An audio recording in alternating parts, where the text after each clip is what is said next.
Connecting That's another thing.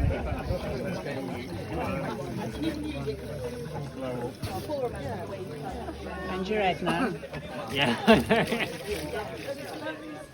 That's brilliant, Garrett. Well done.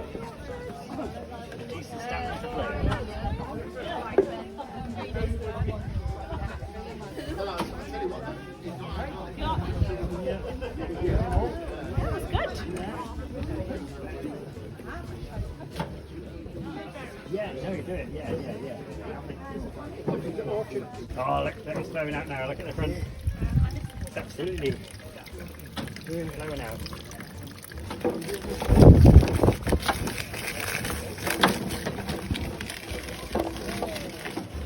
We're now.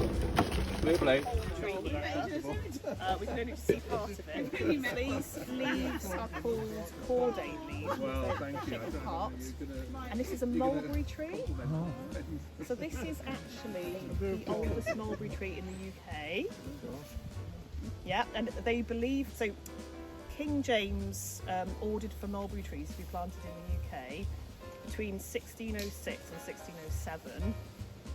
So we think it's probably about 1607, which makes it over 400 years old.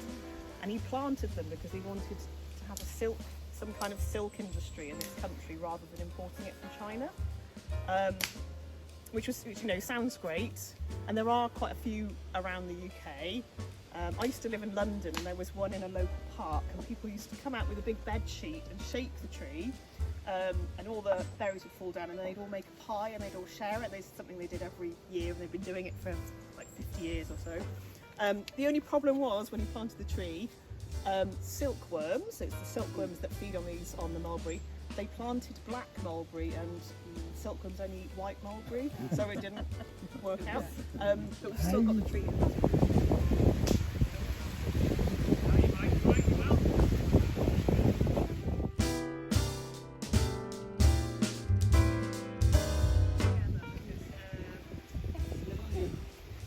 COVID and the impact of COVID, never in my lifetime did I think we'd have to close the coast path, that we'd restrict access to the national park. The place went eerily silent or amazingly silent, depending if you had the luxury of living here. And all of a sudden the place, was this blissful oasis and tourism ground for halt. But then once the restrictions lifted, wow, did we have, some interesting times.